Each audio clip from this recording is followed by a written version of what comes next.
La revue de presse sur GS Communication. Amis de GS Communication, bonjour et bienvenue à ce premier rendez-vous de l'actualité de la semaine.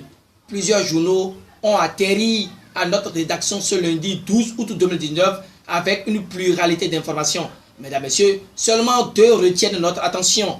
La première prend son envol avec la plainte de Boni Yayi au sujet des violences post-électorales et son assignation à résidence. En effet, Dynamisme Info explique dans sa parution du jour que pendant qu'il était sous surveillance policière à son domicile, après les événements du 1er et 2 mai dernier, l'ancien président de la République a saisi le 11 juin la Cour africaine des droits de l'homme et des peuples d'une plainte contre le Bénin. Dans sa requête, Boni Yayi accusait ainsi l'État d'avoir violé ses droits, demandant à la juridiction basée à Arusha en Tanzanie d'abandonner la suspension de tout acte de poursuite, d'instruction et de jugement contre l'ex-député Guy Tokpe et les personnes citées dans l'affaire de soulèvement à Kadjaoum. La remise en liberté des manifestants détenus arbitrairement jusqu'à décision sur le fond de sa requête. Ainsi, le journal n'oublie pas également la levée des obstacles à sa liberté de circulation. Mais le journal de Parfait Boko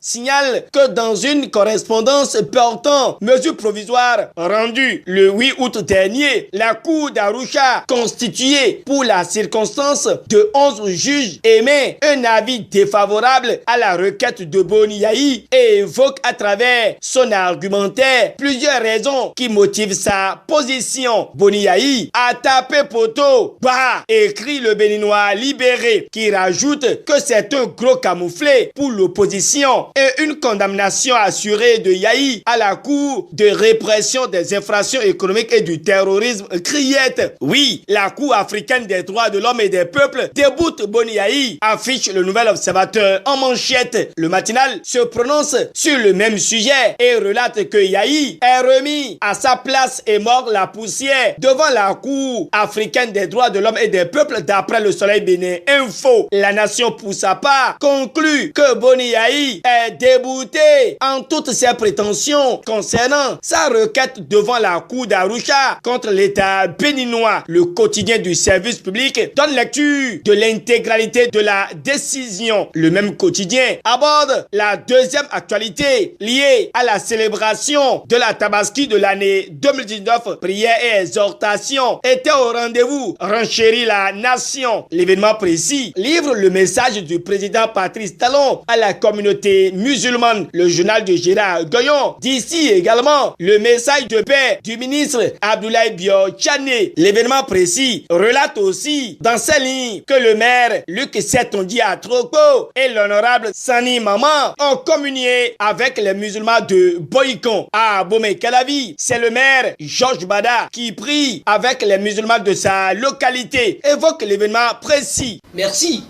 à Baruch Bildad pour son accompagnement technique. Merci à vous, fidèles amis de GS Communication. En direct, je suis Gutemex Ou et c'est tout de ce qui a retenu notre attention. Merci et à demain.